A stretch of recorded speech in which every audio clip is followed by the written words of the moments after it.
এখন যে জঙ্গিবাদী গোষ্ঠী সেখানে আছে, তাদের যে এই ধরনের আচার ব্যবহার কার্যকলাপ যেগুলো হচ্ছে, সেখানে আসলে বিদেশি যে কোনো, আপনি শুধু এখানে ভারতের কথাটা আমাদের এই পত্র-পত্রিকার মাধ্যমে সামনে এসছে। আপনার হয়তোবা জানা দরকার যে বেশিরভাগ পশ্চিমা কূটনীতিবিদরা তাদের পরিবারগুলোকে কিন্তু পাঠিয়ে দিয়েছে। ভারত যে বর্তমানে সিদ্ধান্তটি নিয়েছে, বাংলাদেশ থেকে তাদের হাই কমিশনের যে কূটনীতিক কর্মকর্তা কর্মচারীদেরকে, তারা কর্মচারীদের পরিবারদেরকে তারা বাংলাদেশে ফেরত নিয়ে গেছে, যাচ্ছে, এটি কি এই নিরাপত্তাহীনতার কারণ নাকি অন্য আরো কোনো আশঙ্কা আপনাদের কানে এসেছে? দেখুন, আশঙ্কার জায়গাটা আসলে খুবই বিস্তৃত। প্রথমত হচ্ছে, এখন যে জঙ্গিবাদী গোষ্ঠী সেখানে আছে, তাদের যে এই ধরনের আচার ব্যবহার কার্যকলাপ যেগুলো হচ্ছে, সেখানে আসলে বিদেশি যে কোনো, আপনি শুধু এখানে ভারতের কথাটা আমাদের এই পত্র-পত্রিকার মাধ্যমে সামনে এসছে। আপনার হয়তোবা জানা দরকার যে বেশিরভাগ পশ্চিমা কূটনীতিবিদরা তাদের পরিবারগুলোকে কিন্তু পাঠিয়ে দিয়েছে। বেশিরভাগ, হ্যাঁ? তো আমি কিছুদিন আগে বেশ কয়েকটি বিদেশি দূতাবাসের কাছ থেকে খবর পেয়েছি যে তাদের যারা সন্তানসহ যেখানে ছিল, তারা বাংলাদেশে এখন আর নিরাপদ বোধ করছে না। তারা চলে গিয়েছে আজ থেকে ৩-৪ মাস আগে।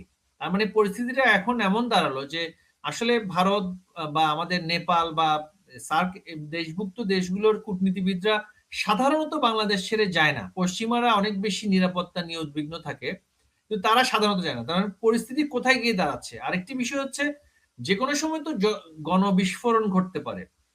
যে আমরা যেটা খবর পেয়েছি যে একটা অস্ত্রধারী ক্যাডার বাহিনী, মিলিশিয়া বাহিনী ঢাকা শহরে মানে মানে আনা হচ্ছে, এবং যেকোনো সময় সেখানে একটা এক ধরনের এই যে ইউনুসের যে গ্যাং উগ্রবাদী, তাদের একটা পরিকল্পনা আমরা শুনছি এগুলো, যে যেকোনো সময় সেখানে আরেকটা ম্যাসাকার করার একটা পরিকল্পনা ওখানে করছে।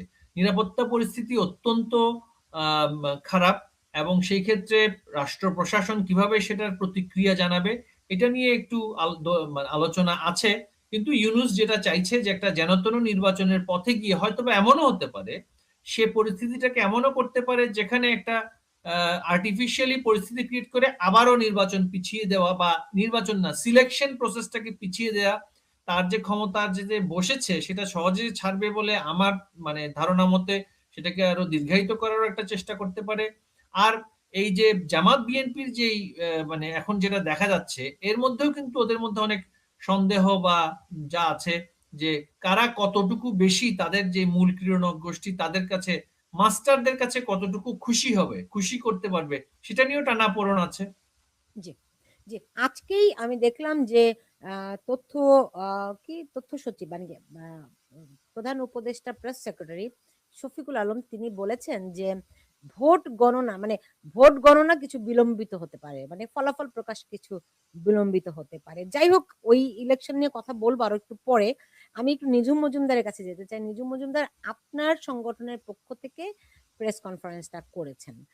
এই ধরনের কাজ আপনি যেটি ইয়া ভাই নওফেল ভাই বললেন যে আপনারা আগেও করেছেন। এইবার ভারতকে কেন বেছে নিলেন এটিও তিনি একটু বলেছেন, যেহেতু আপনাদের নেত্রী ওখানে আছেন, সো আপনারা তো ওই জায়গাটা। কিন্তু আমার প্রশ্নটি হচ্ছে, কেন এখানে আপনারা দাওয়াত করলেন? নেত্রী এখানে আছেন, এটাও ভুল, মানে এইটা ভুল না, মানে কিছুটা আমি আপনাকে আরেকটু ক্ল্যারিফাই করবো আর কি, ওটা একেবারে স্বতঃসিদ্ধভাবে নিয়েন না। ওকে, আচ্ছা আচ্ছা, তাহলে কেন আপনারা ওটাকে বাছাই, মানে দিল্লিকে কেন বাছাই করলেন, ভারতকে কেন বেছে নিলেন এটি করার জন্য? এবং আরো যেটি সুনির্দিষ্ট প্রশ্ন, সেখানে তো অনেক আওয়ামী লীগের অনেক নেতারা রয়েছেন, ধরেন ওবায়দুল কাদের আছেন, নানক ভাই আছেন, অনেক সবাই কম বেশি সবাই ইন্ডিয়াতেই আছে। তো তাদেরকে না ডেকে হাসান মাহমুদ এবং এই যে নওফেল ভাইকে কেন? নওফেল ভাই কই গেলেন? হ্যাঁ, আচ্ছা, প্রথম ব্যাপার হচ্ছে যে আহ, এই যে এটা আমার একক সংগঠন না আসলে, বাট আমি এটার ওয়ান অফ দ্য ফাউন্ডার। 2013 সালে এই সংগঠনটি আপনার তৈরি করা হয় মূলত যুদ্ধাপরাধ, গণহত্যা, মানবতা বিরোধী অপরাধ, এই ধরনের ইন্টারন্যাশনাল ক্রাইমস গুলোর ব্যাপারে রিসার্চ করার জন্য। আমরা একটা রিসার্চ অর্গানাইজেশন।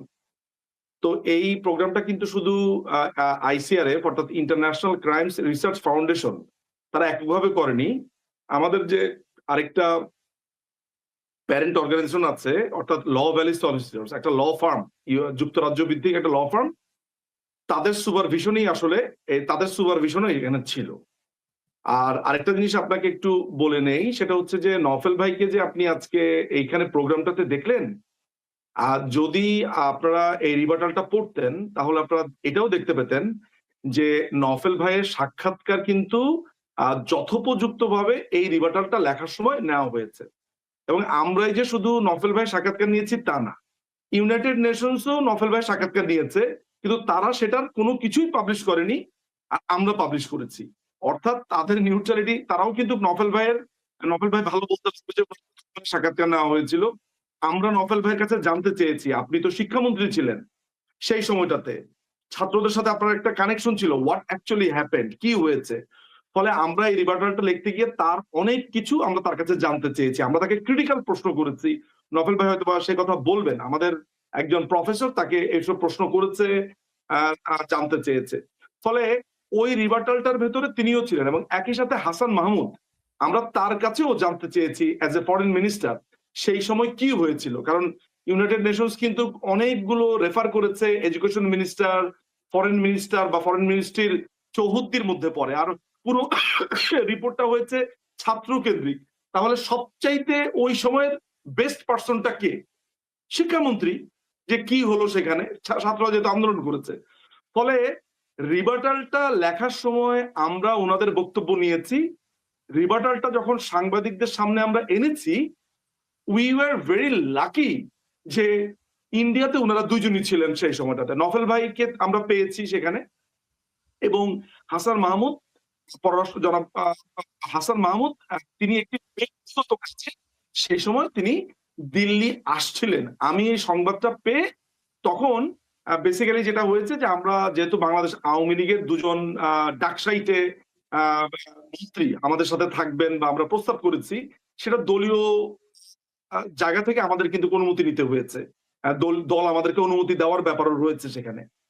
ফলে সেই কারণে ওনারা এই দুজন ছিলেন। এইটা একেবারেই, যেহেতু প্রোগ্রামটা আয়োজন করতে হয়েছে খুবই কম সময়ের মধ্যে, এবং নফেল ভাইয়ের ইংরেজি সম্পর্কে আপনি জানেন, তার পাবলিক স্কিল সম্পর্কে, বিশেষ করে ইন্টারন্যাশনাল মিডিয়াতে বিশেষ করে ওনার ভাষা যে স্কিল, এইটা আমি টপ প্রায়োরিটি দিয়েছি, সোজা কথা যদি আপনি জানতে চান আমার কাছে। আর হাসান মাহমুদের ক্ষেত্রেও ধরেছি। তার মানে এই না যে আমাদের অন্যান্য নেতা যারা আছে তাদের স্কিলে প্রবলেম আছে।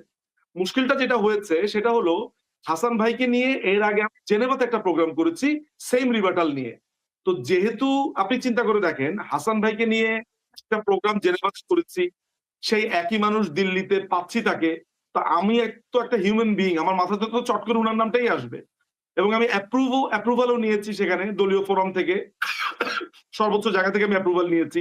আর নফেল ভাইকে ওইখানে আমন্ত্রণ করবো একটা বড় কারণ হচ্ছে, নফেল ভাই হচ্ছে এই রিবার্টালটার ভেতরে উনি, তার বক্তব্য আছে, তিনি সেই সময়ের ঘটনার সাথে অতপ্রতভাবে তার ওয়াকিবহাল। ইয়াংদের মধ্যে নফেল ভাইয়ের একটা অসম্ভব রকমের জনপ্রিয়তা আছে। নফেল ভাই খুব ভালো ইংরেজিতে কথা বলেন, নফেল ভাই ব্যারিস্টার, আইনি প্যাচ গুলো আপনি ভালো বুঝবেন। না, নফেল ভাইয়ের ব্যাপারে এই প্রশংসা করতে হবে, নফেল ভাই যতই মানা করুক না কেন। সো আমি এই ব্যাপারগুলোকে মনে করেছি। এখন দলীয় ফোরাম নফেল থেকে ভাই অনুমতি, আপনি ঠিকই বলেছেন, তার একটা ক্লিন ইমেজ কিন্তু আছে। হ্যাঁ, মানুষ তাকে পছন্দ করে, আমি যতটুকু মানুষের কাছ থেকে ফিডব্যাক পাই। কিন্তু এটা একটু আপনাকে বলে নেই, এটা একটু বলে নেই, রাখেন। আমি আপনার এই এখন এই পেঁচালা কোশ্চেনের অ্যান্সার আমি দিব না। I know where you are heading to. কিন্তু কথা হচ্ছে যে একটা কথা মাথায় রাখবেন, আমি আবারও বলছি, আমাদের সিনিয়র লিডার আছেন নানক ভাই, নাসিম ভাই, কামাল ভাই, তারপরে অনেক বড় বড় লিডার এখানে আছেন। সুতরাং উনারা নয় কেন, কারণ আমাদের হাতে সময় ছিল আসলে 24 আওয়ার্স, প্রস্তুতির ব্যাপার ছিল। This is the only reason. Otherwise আমাদের একটা পরিকল্পনাও আছে যে কলকাতা বেসড, এখন এগুলোর তো ব্যাপার আছে। সুতরাং আমরা কিন্তু একটা অরাজনৈতিক সংগঠন, যদি চিন্তা করেন, আমি পলিটিক্যাল ব্যক্তি হতে পারি, কিন্তু আমি যখন ওই সংগঠনকে অপারেট করি তখন আমি একজন অরাজনৈতিক ব্যক্তি, আমি নিউট্রাল থাকারই চেষ্টা করবো, এটা স্বাভাবিক একটা ব্যাপার। ফলে আমার কিন্তু এই জায়গাতে চিন্তাটা ভিন্ন। আমি লেখালেখি বলেন, এই ধরনের প্রোগ্রামে বলেন, আমি চাই আমার মাধ্যমে যেন মানুষ ডিসিভড না হয়, আমি একটা পার্শিয়াল বক্তব্য না দেই, মন্তব্য না করি। ফলে উনাদেরকে এই কারণে আনা হয়েছে যে ইউনাইটেড নেশনস তো উনাদের কথাটা রাখেনি। উনার 5 ঘন্টার ইন্টারভিউ নিয়েছে ইউনাইটেড নেশনস, একটা লাইনও ওরা পাবলিশ করেনি। তাহলে তো এটা তো উনার প্রতি অন্যায় হয়েছে। জাতিসংঘের প্রতিবেদনের পাল্টা প্রতিবেদনটি দিলেন। তো ইন্টারন্যাশনাল কমিউনিটি থেকে কোনো ফিডব্যাক কি আপনারা পেয়েছেন? হ্যাঁ, পেয়েছি। কিরকম?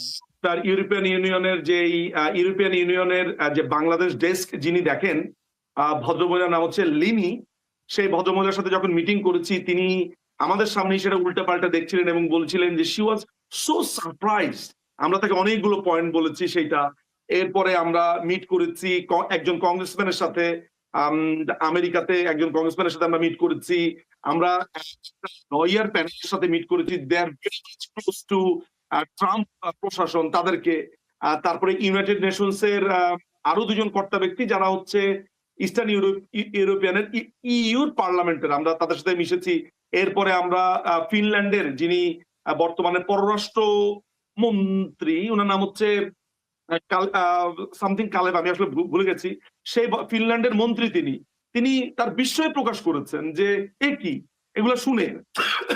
তো সুতরাং এই ফিডব্যাকটা আমরা পেয়েছি। আসলে মুশকিলটা যেটা হয়েছে সেটা হচ্ছে যে ইউরোপিয়ান ইউনিয়ন, তারপর হচ্ছে যে ওয়েস্টার্ন কান্ট্রির অনেকেই আসলে আমাদের যেই ঘটনাটা ঘটেছে সেটার ব্যাপারে যে একেবারেই ওয়াকিবহাল পুরাপুরি তা আমি বলবো না। উনাদের মধ্যে অনেক ধরনের মিস আইডিয়া আছে, মিসকনসেপশন আছে। এইটা হয়েছে ডেফিনেটলি সরকারিভাবে যখন আপনার মিথ্যাকে প্রমোট করা হয়, গুজবকে প্রমোট করা হয়।